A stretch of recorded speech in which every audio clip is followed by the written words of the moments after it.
Hello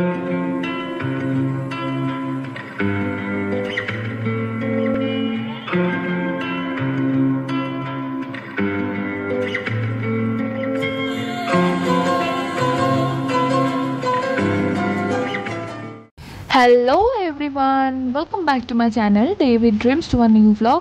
আশা করি সবার দিনটা যেন আজকে ভালো যাক আর সবার লাইফে ড্রিম যেন ফুলফিল হোক, এটাই উইশ করি। তো তোমরা কেমন আছো কমেন্টে জানিও। আমি তো বেশ ভালো আছি। এই সুন্দর একটা ওয়েদারে তোমাদের জন্য একটা বলতে গেলে আনকমন রেসিপি নিয়ে এসেছি, প্যানকেক।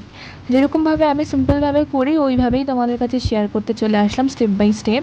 সো তোমাদের ফার্স্টে বলে দিই আমি একটু এক বাটি জলের মধ্যে যেটুকু তোমরা পরিমাণে করবে সেটুকু বুঝে একটু জল নেবে, তার মধ্যে নিয়ে নেবে হচ্ছে পেঁয়াজ কুচি, তারপরে দিয়ে দেবে ময়দা যেটুকু কোয়ান্টিটি বানাবে সেই হিসাবে, তারপরে দিয়ে দিয়েছিলাম কুচি কুচি করে লঙ্কা, যে যেরকম পরিমাণে ঝাল খেতে পছন্দ করো সেই হিসাবে লঙ্কাটা দেবে, বা তার থেকে একটু কম, কারণ পরে গোলমরিচের গুঁড়ো অ্যাড করা হবে।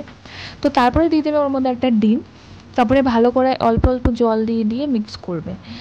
পুরোটা একদম যেন জল জলে একদম জল জল যেই ব্যাটারটা ওরকম যেন না হয়, একটু মাখা মাখা টাইপও যেন থাকে। তো সেইভাবেই আমরা প্রসেসটা করছি। পরে যদি মনে হয় আরেকটু ময়দা অ্যাড করার হয় তো অ্যাড করতে পারো, যেরকম ঠিক আমি করলাম। আমার মনে হয়েছিল যে আরেকটু লাগবে, তাই পরে আরও অ্যাড করেছিলাম। সো এইভাবেই প্রসেসিংটা হয়। তারপরে কীভাবে কীরকমভাবে বানাচ্ছি তো তোমাদের শেয়ার করছি তোমাদের সাথে, পরপর দেখতে থাকো। আমি আবার কিছুক্ষণ পর আসছি।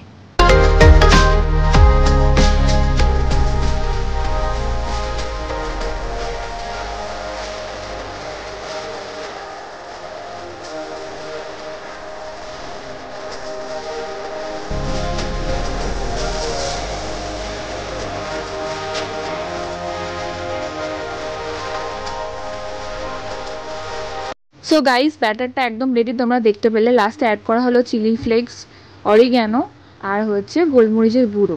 তারপরে ভালো করে ওটাকে মিক্স করে রেডি করে নিলাম। এবার হচ্ছে ভাজার পালা। তো তেলটা যতক্ষণ গরম হচ্ছে চলো আমরা বাইরের ভিউটা নিয়ে নিই। কী সুন্দর মেঘ করে আছে, তবে একদম কালো হয়ে আছে চারিদিকটা। ক্যামেরায় হয়তো অতটা বোঝা যাচ্ছে না, তাই এই ভিউটা এনজয় করতে আসলাম তেলটা গরম হতে হতে। তো আমাদের তেল একদম গরম হয়ে গেছে, ভালো করে চারদিকে স্প্রেড করে নিয়েছি। এবার হচ্ছে প্যানকেকটা ছেড়ে দেওয়ার পালা। তো এরকম আস্তে আস্তে স্প্রেড করে করে একটা সার্কেল শেপ আনার চেষ্টা করবে। পুরোটা ওরকম প্রপারলি হয় না, তাও যেটুকু পেরেছি করেছি। তোমরাও ঠিক এইভাবেই সার্কেল শেপটা আনার চেষ্টা করবে। তারপরে পুরোটা দেওয়ার পরে যেই হাতা দিয়ে তোমরা করো, পেছন দিকটা দেবে একটু গোল টাইপই হয়, তো ওটা দিয়ে একটু মাঝখানটা ভালো করে স্প্রেড করে দেবে যাতে পেঁয়াজ লঙ্কাটা চারিদিকে ছড়ায়। তো ঠিক আমি ওইভাবেই করেছি। তো তোমরা পরপর স্টেপটা দেখতে থাকো। আর আরেকটা জিনিস, যে এটা দেওয়ার সাথে সাথে কিন্তু পেছনটা একদম একটু কি বলবো রেডি হয়ে যায়। তো একটু মোটামুটি রেডি হয়ে যাওয়ার পরে পরের দিকটা একদম উল্টে দেবে, যাতে একদিকটা বেশি ভাজা না হয় আরেক দিকটা কম। তো একদম ঠিকঠাক যেন ইকুয়াল থাকে বোথ সাইডটা। তো একদম সেইভাবেই রান্নাটা করবে, বোথ সাইড যেন একদম ইকুয়াল ভাজা হয়, না তো একদিকটা একদম কড়কড় টাইপ হবে আর একদিকটা একদম নরম নরম হবে। তো সেটা খেতে ভালো লাগে না। বোথ সাইডটা যদি একদম পারফেক্ট হয় তাহলে দেবে খেতেও ভালো লাগে। তারপরে এটা কমপ্লিট হয়ে যাওয়ার পরে গ্যাসটাকে একদম লো মিডিয়াম করে দেবে।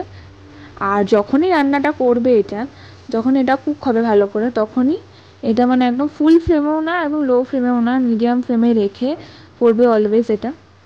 তারপরে এটা রেডি হয়ে যাওয়ার পরে এটাকে পিৎজা কাটের মতন কেটে নেবে। যেরকম করে কাটতে হয় আমি তোমাদের দেখিয়ে দিচ্ছি ভিডিওতে, ঠিক এইভাবেই কাটবে। তাহলে কি খেতেও ভালো লাগে, দেখতেও ভালো লাগে।